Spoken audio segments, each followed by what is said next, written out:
C'est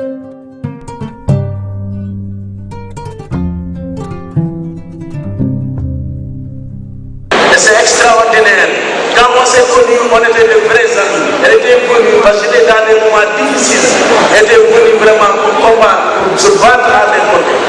Et Dieu a fait aujourd'hui, nous sommes inséparables. Je vous remercie. Merci. asalaamaaleykum wa rahmatullah asalaamaaleykum waa Sénégal ak doom yi Sénégal maa ngi leen di ziara di leen ñaanal jàmm xew-xewu fan yi yëg ngeen ko moo di arrestation Aïssatou Seydi moo di ñaareelu soxna si ki nga xam ne mooy Mamadou Diop ñu gën koo xamee ci turu Diop ISEG boobu ak léegi information yi bari na niñ koy toppee nee nañu jëkkër ji daf koy toppee pour détournement de fonds association de malfaiteurs faux usage de faux ainsi de suite bëri na si site internet ak journaux yi que joxe information bi xamal nañ ni au delà de Aïssatou Seydi ñu ngi topp nit ñu bare mooy notaire bi Binta Thiam ak ki nga xam ne mooy Mamadou Ba mi ko jaay kër gi ak ñeneen li waral li wundu yëf ya moo di kër gi nga xam ne moom la ñuy xëccoo fële ca Sacré-Cœur Aïssatou Seydi ne moo ko moom Mamadou Diop ne moom moo ko moom fan yii ñu génn am na ay actes de violence ay actes de yu grave taxoon le fait que l'autorité judiciaire dugg ci parfois lu baax la ndaxte fan yi ñu génn Kéwoulo amoon na information bu wóor li xewoon mooy ki nga xam ne mooy Aïssatou Seydi da doon defar néegu da doon changé buntu néegu doomam di Amina parce que moom Diop ISEG benn doom bu jigéen lañ am na léegi mu am 16 ans 15 ans la am février bi lay am 16 ans xale boobu dëkkul ci kër gi kër maamam la dëkk li ko waral mooy kër gi dafa am violence bu bari beneen soxna yi Diop ISEG mu di Mbissine Ndiaye ak doomam yi mooy ñoom Abiba et consort saa su ne dañuy jàppante yu metti ay agression yu metti te kii Aïssatou ci kawam ak doomam tax na doomam daf ko génne ci kër gi moom moo nekk ci kër gi dinañu ñëw ci histoire wu kër gi naka la amee ak la fay xew mais tout dernièrement pour arrêter violence boobu commissariat bu police bu Jëppal ñoom mujjee def descente ci kër gi mais li ñu def mooy Aïssatou da doon defarlu caabi néegu doomam policiers jël nañu caabi néeg ba yóbbu pour ñu mën a calmer ñëpp parce que Diop dafa indi ay nervi ay bras ni ñu koy waxee ay gros bras pour ñu ñëw ne femme bi na arrêté li muy def te ci biir këram. Mamadou Diop ak Aïssatou Seydi balaa Seydi am seen diggante relation de travail moo am Aïssatou Seydi dafa bokkoon ci ñuy wax les jeunesses socialistes te Pape Babacar Mbaye jiite woon ko noonu la ko Pape Babacar Mbaye bootee ñu confier Aïssatou lépp li nga xam ne mooy ultime école de formation ak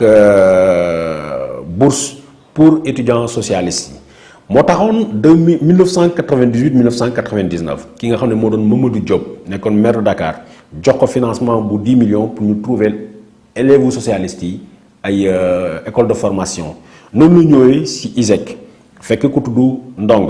José Marie Ndong moo nekkoon directeur bi par son canal Aïssatou indil ko ay étudiants indil ko xaalis bu tollu 8 millions mu war koo jox commission boobu ñu koy dawloo di ko dawloo Aïssatou bi mu ci taayee la insister léegi nag Joseph ne ko léegi dama lay présenter Paul Marie Ndong ne ko dama lay présenter ki nga xam ne moo di le directeur général muy Mamadou Diop ISEG voilà yan condition la Mamadou Diop ISEG gisee pour la première fois ak ki nga xam ne mooy Aïssatou Seydi ci noonu ñu liggéey mu koy indil ne ko danaa la fay ko 150 000 francs ci 1 million et quelque bi desoon li des mu naan ko xaaral suba dinaa la ko jox gannaaw suba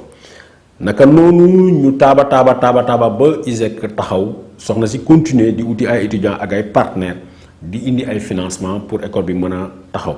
ma fàttali leen ni Mbissine Ndiaye mi nga xam ne mooy yaayu ñoom Abiba moom it ci foofu la nekkoon ci ISEG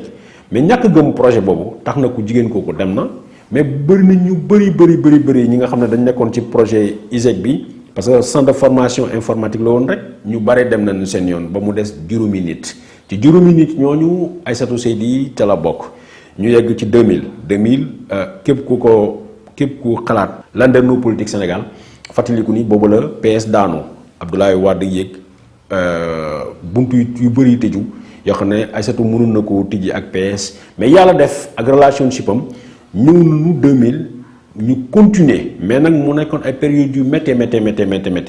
tax na ki nga xam ne Mamadou Diop kër googu mu loué woon ci Mamadou Ba te mu nekkoon siège yu ISEC mënatuñ ko fay ñu jote boobu it Mamadou Diop moo njëkk dem porter plainte contre ki nga xam ne mooy Mamadou Ba borom kër gi ñu dem tribunal daan Mamadou Diop ISEC mi nga xam ne moo entreprendre procédure bi Mamadou Ba gagné procédure bi nekk nañu génn ci këram boobu la Aïssatou Seydi di dugg en jeu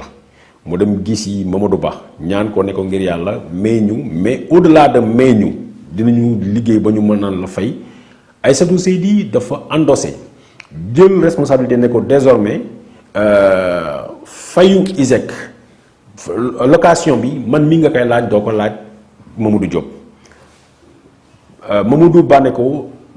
bu ma la ko nangulee léegi contrat bi sa tour laa koy def naka noonu comme ni ñu leen koy wonee ci kayit bi 2001 déjà contrat wu location bu siège wu ISEC ci turu mademoiselle Aïssatou Seydi la nekk boobu dara doxul digganteem ak Mamadou Diop ñu nekk ca loola muy xeex ñuy taaba di taxaw ba 2004 Mamadou Diop gannaaw bi mu comprendre apport bi nga xam ne jigéen bi war na ko mën a indil la ko ñaan soxna ñu daal di takk sëy bi le 9 mai 2004 ci diggante bi benn doom juddu na si muy Amina rek léegi dinañu nekk ci phase yu bare yoo xam ne Mamadou Diop dafay nekk directeur général bu ISEC mais lépp li nga xam ne ultime partenaire ultime financement dafa nekk ci loxol soxna si di Aïssatou Diop Seydi dinañ leen tëbal parce que loolu ça fera l'objet d'émissions spéciales Mamadou Diop de 2008 jusqu'à 2011 dafa daw génn Sénégal lu tax parce que dafa dugg ci ay projets yoo xam ne moom ak magu Abdoulaye Wade mooy Moustapha Wade ba mu indi doon coow lu bare Mamadou Diop it il va se faire arrêter du une fois du deux fois par d'abord la section de recherche avec le commandant Mbow bi fa nekkoon yooyu yëpp détails yooyu dinañ ci yegsi mais lan moo xew tey exactement ba ñu arrêté soxna si gannaaw bi mu waxtaanee ak ki nga xam ne mooy Mamadou Ba parce que Mamadou Ba c'est très important moo doon liggéey SICAP Mamadou Ba moo yor agence bi nga xam ne moom moo loué ISEC moom laa leen wax ni moo nanguta collaborer wala waxtaan quoi que ce soit ak Diop ISEC moo waxtaan ak soxna si di Aïssatou Seydi moom moo def premier contrat de location bu ISEC bi nga xam ne 2001 la mu def ko ci turu mademoiselle Aïssatou Seydi boobu sëy amut 2004 ñoom ñaar ñu sëy Mamadou Ba boobu mooy ñëw jaay ISEC moom mooy jaay siège bi nga xam ne fa la ISEC nekk moo ko jaay Aïssatou Seydi au nom de l'ISEC bu boobaa dafa ne ci diggante bi madame Aïssatou Seydi est devenue madame Aïssatou Diop Seydi c'est très clair dans ces documents mu daal di ko jox jaay kër gi pour compte ISEC am nañu opération yu bare yi ci xew mais lii xew ci tout dernièrement muy Diop ISEC soxnaam daf ko xamal ni moom dafa bëgg a jënd kër parce que paa bi daf ko proposé beneen kër pour location moom mu ne paa bi su ma jógee suma appartement bëggatuma louer kër li ma bëgg mooy am sama kër bu ma moomal sama bopp góor gi ne ko d'accord mu jaay ko kër gi depuis 2016 soxna si fay xaalisam ba mu jeex li ci nekk mooy moom soxna si moom moo wax ki nga xam ne mooy commandant de brigade mooy Adama Niang mu ni ko bi ma jëndee kër gi dama ko jëndee en mon nom propre Aïssatou Seydi mais ci biir achat yi am na 7 chèques yoo xam ne yu 10 millions moom dama ko jël jox ko ki nga xam ne mooy Mamadou Ba donc c'est sur la base de ces 7 chèques la ñu ne dañu arrêté Aïssatou Seydi parce que détournement la def ñu xamal sénégalais yëpp ni ki ci information yu bare yu ñu am muy ci Gamboul Inc muy ci Gamboul production pour produire xale bu jigéen bi di Abiba mais aussi pratiquement tous les projets yi nga xam ne Diop ISEC ci loolu lañ nekk seen lépp ci compte ISEC lañ koy jëlee te principal bailleur bi principal kuy dem indi ay partenaires principal kuy dem uti ay clients pour que ISEC mën a fonctionner Aïssatou Seydi la dinañ leen woon des documents à l'appui millions yi nga xam ne soxna si chaque année uti ji na ko pendant que Mamadou Diop moom mu ngi toog mu indi ko dugal ko pour ISEC mën a continuer di fonctionner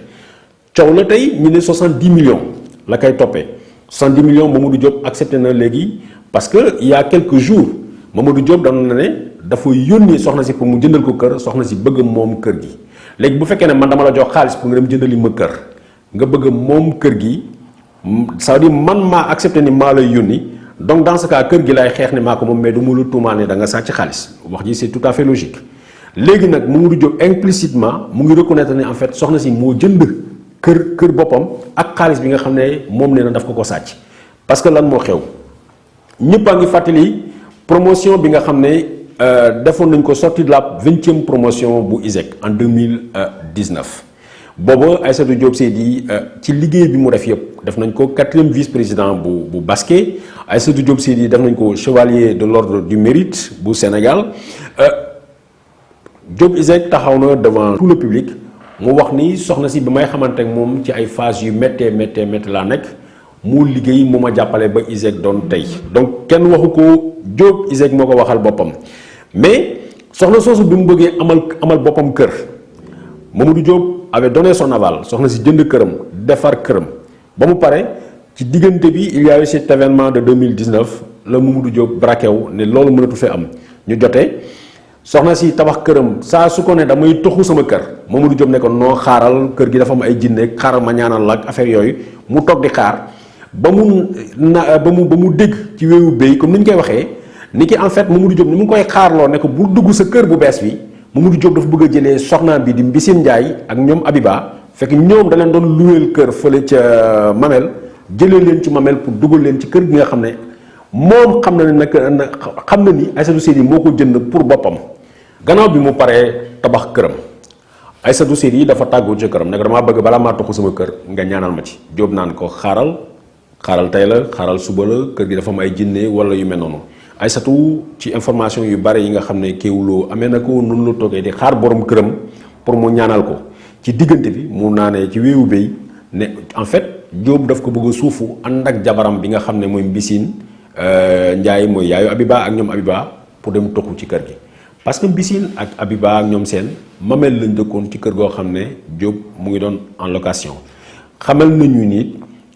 Diop au-delà de kër bi mu amee Zac de Mbao am terrain yu bari Diop newul na Aïssatou Seydi am na terrain bi nga xam ne kër goo xam ne gis na ko Wakam ba ñu waxaale d'ailleurs am nañu information bi nga xam ne confirmé nañu ko ak waa BOA benn financement boo xam ne bu 40 millions boo xam ne Aïssatou Seydi jël na ko pour jox ko Diop pour mu compléter paiement wu kër googu Wakam waaye yàlla rek xam ndax kër gi jënd na ko wala jënd ko donc Diop nekkul quelqu'un qui était dans le besoin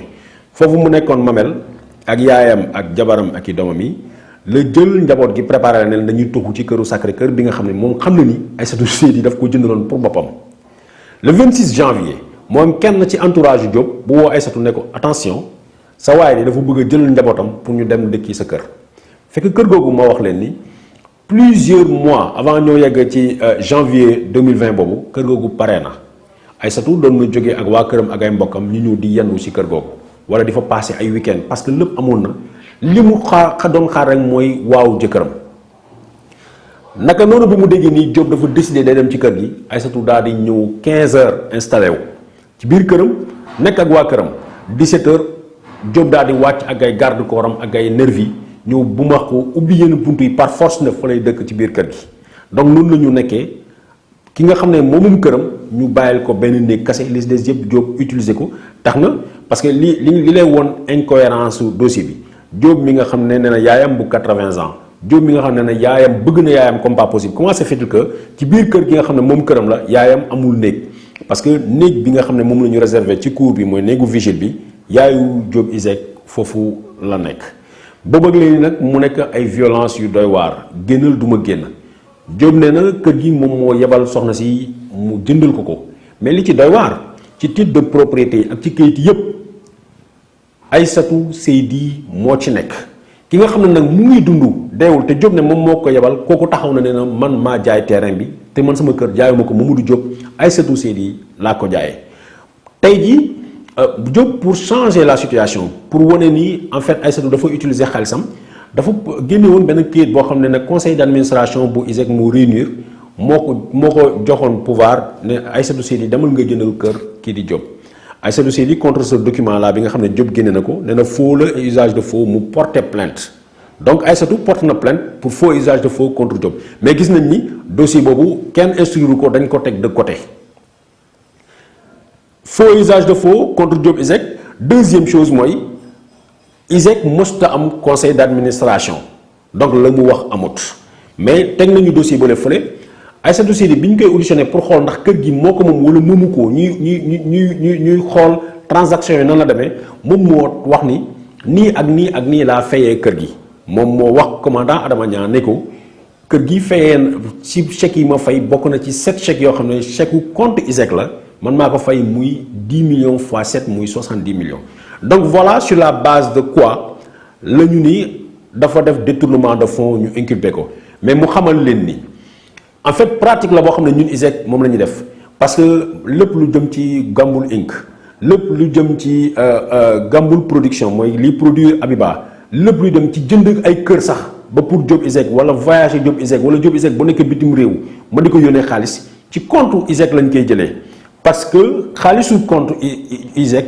xaalisu d'abord Aïssatou Diop la parce que Aïssatou moom mooy dem uti ay partenaires Aïssatou moo indi la plupart des partenaires yoo xam ne financé nañu ci école bi waaye nag gis nañ ni tey lu doy waar lépp li nga xam ne mooy financement Gamboul Inc kenn enquête ci lépp li nga xam ne mooy financement carrière Abiba xaalis boobu lu tax xaalisu ISEG ñu koy dugal ci carrière Abiba kenn waxu ko Diop ISEG wax na si audition bi ñu doon def ci affaire Dieyna nee na joxe na plus de 15 millions 15 millions yooyu fan la ko jëlee fudul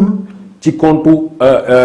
ISEG mais yooyu yëpp kenn enquête ci benn voie la ñuy suivre mooy nee na jël na 70 millions pour mu jëndee ko këram donc c'est suffisant pour que ñu arrêté ko mais nag dañ koy arrêté pour lan ça veut dire implicitement Diop reconnaît aujourd'hui que soxna si moomum këram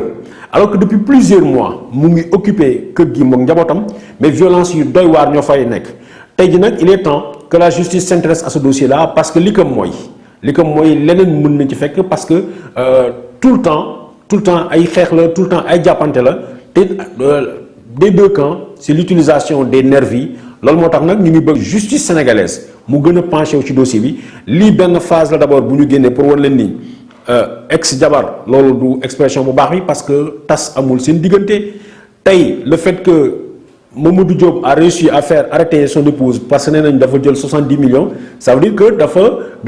kër gi moom moo ko moom Diop la reconnaît explicitement mais dafa utiliser 70 millions yoo xam ne ISEG moo ko moom ma fàttali leen ni sur plusieurs années pratiquement xaalis bépp bi nga xam ne dafa doon ñëw ISEG soxna si moo ko liggéey indil ko Mamadou Diop lii ay une première la le temps ñu defal leen yeneen développement ci yeneen sens jërëjëf.